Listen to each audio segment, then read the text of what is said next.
सच्चिदानंद रूपाय विश्वोत्पत्त्यादि Hathaway तापत्रय विनाशाय श्री कृष्णाय वयं नुमः।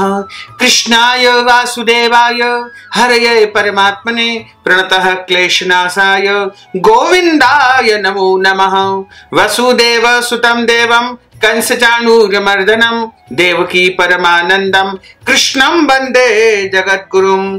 जय जय श्री राधा रमण, जय जय नवल किशोर, जय गोपी चित चोर प्रभु, जय जय माखन चोर। मात मेरी श्री राधिका, पिता मेरे घनश्याम, इन दोनों के चरणन में मेरा बारंबार प्रणाम, मेरा बारंबार प्रणाम। मोहिनी मूरत श्याम की वो मन रही समाय, जो मेहंदी के पात में लाली रही समाय। धन यौवन एक दिन उड़ जाएंगे जैसे उड़े कपूर, मन मूरख तू राम भज क्यों चाटे जग धूर। बोलिए श्री वृंदावन बिहारी लाल की जय, गोपाल कृष्ण भगवान की जय, श्री गिरिराज धरण की जय, श्री गोवर्धन नाथ भगवान की जय, श्री यमुने महारानी की जय, श्री गुसाई जी महाराज की जय, सद्गुरुदेव भगवान की जय। भक्तजनों, माताओं, बहनों, सादर जय श्री कृष्ण। हमारे YouTube चैनल में आप सभी का बहुत बहुत स्वागत है। मैं हूं आपके साथ आचार्य धर्मेंद्र शास्त्री। आज हम आपको पुरुषोत्तम मास अधिक मास के चौथे अध्याय की कथा सुनाने जा रहे हैं। चतुर्थ दिवस की कथा हम प्रारंभ करने जा रहे हैं। बोलिए गोपाल कृष्ण भगवान की जय। तो भक्तजनों, आपने निरंतर तृतीय अध्याय की कथा सुनी।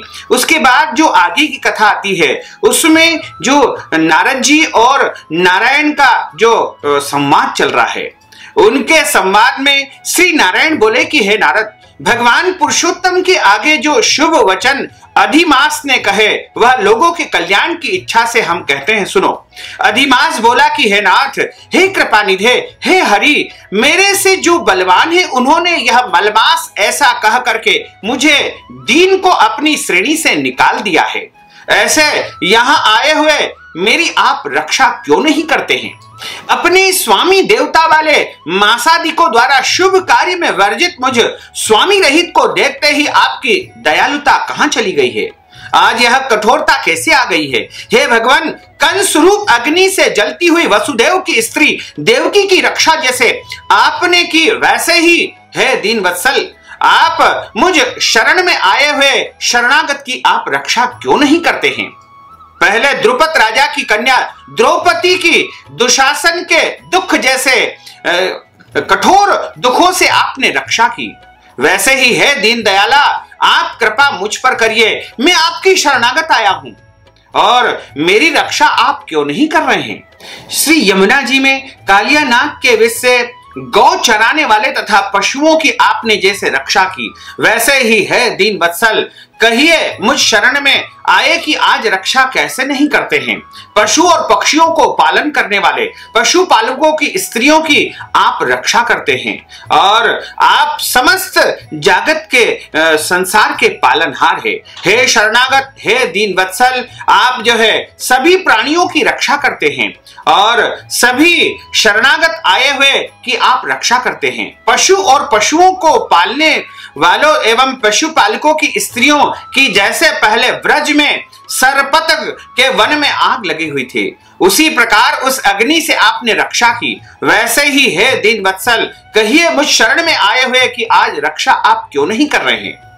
और मगध देश के राजा जरासंध के बंधन से राजाओं की जैसे आपने रक्षा की, वैसे ही हे दीन वत्सल, हे कृपा निधान, हे करुणा निधान, कहिए मुझ शरण में आए हुए कि आप रक्षा कैसे नहीं करते हैं? आपने ग्राहक के मुख से गजराज की को झट से निकाल करके उस गजराज की रक्षा की, वैसे ही हे दीन वत्सल, कहिए मुझ शरण में आए की रक्षा आप कैसे नहीं कर सकते हैं? श्री नारायण बोले, इस प्रकार भगवान को कह करके स्वामी रहित मलमास आंसू बहाता मुख लिए जगतपति के सामने उनकी स्तुति करता रहा और अंत में वह चुपचाप खड़ा हो गया। उसको रोते देख करके भगवान को शीघ्र ही दया आ गई। करुणा निधान को उसके ऊपर बड़ी करुणा आ गई और पास में खड़े दीन मुख मलमास से भगवान कहते हैं, हे वत्स, क्यों इस समय अत्यंत दुख में डूबे हुए हो? कौन सा दुख तुम्हारे मन में इस प्रकार तुमको परेशान कर रहा है और किस प्रकार का दुख तुम्हारे मन में है? दुख में डूबते हुए तुझको हम बचाएंगे, तुम शोक मत करो। मेरी शरण में आए हो फिर शोक करने के योग्य नहीं रहता है। जो मेरी शरण में आ जाता है उसे किसी भी प्रकार का दुख और शोक नहीं करना पड़ता है। जहां आने से न शोक होता है, न कभी बुढ़ापा आता है, न कभी मृत्यु का भय रहता है, किंतु नित्य आनंद ही आनंद उसके जीवन में बरसता रहता है। इस प्रकार के वैकुंठ में आकर तुम कैसे दुखित हो रहे हो? तुमको यहाँ पर दुखित देख करके वैकुंठवासी बड़े विस्मय को प्राप्त हो रहे हैं। हे वत्स, तुम कहो इस समय तुम मृत्यु की इच्छा क्यों कर रहे हो? श्री नारायण बोले कि इस प्रकार भगवान के वचन को सुन करके बोझा लिए हुए आदमी जैसे बोझा रख करके श्वास पर श्वास लेता है, उसी प्रकार श्वासोच्छ्वास लेकर के अधिमास भगवान मधुसूदन से बोला, हे भगवान, आप अंतर्यामी है, आप सर्वव्यापी है, आप सब कुछ जानते हैं, आपसे कुछ भी नहीं छिपा हुआ है, आपसे अज्ञात कुछ भी नहीं है। आकाश की तरह आप विश्व में व्याप्त होकर के बैठे हैं। चर अचर में व्याप्त विष्णु आप सबके साक्षी हैं। विश्व भर को देखते हैं, विषय की सन्निधि में भी विकार शून्य आप में शास्त्र मर्यादा के अनुसार सब भूत स्थित है। हे जगन्नाथ, हे नारायण, आपके बिना कुछ भी नहीं है। क्या आप मुझ अभागे के कष्ट को नहीं जानते हैं? तथापि हे नाथ, मैं अपनी व्यथा को कहता हूं। जिस प्रकार मैं दुख जाल से घिरा हुआ हूं, वैसे दुखित को मैंने न कहीं देखा है, न कहीं पर सुना है। क्षण, निमेष, मुहूर्त, पक्ष, मास, दिन और रात सब अपने अपने स्वामियों के अधिकारों से सर्वदा बिना भय के प्रसन्न रहते हैं। मेरा न कुछ नाम है, न कोई अधिपति है, न कोई मुझको आश्रय है। अतः क्षणाधिक समस्त स्वामी वाले देवों ने मुझे शुभ कार्य से मेरा निरादर कर दिया है। यह मलमास सर्वदा त्याज्य है, अंधा है, गर्त में गिरने वाला है, ऐसा सब कहते हैं। इसी कारण मैं मरने की इच्छा करता हूं। अब जीने की मेरे अंदर कोई इच्छा नहीं बची है। हे करुणा निधान, इस निंदित जीवन से तो मुझे मरना ही उत्तम है। जो सदा जला करता है वह किस तरह सो सकता है?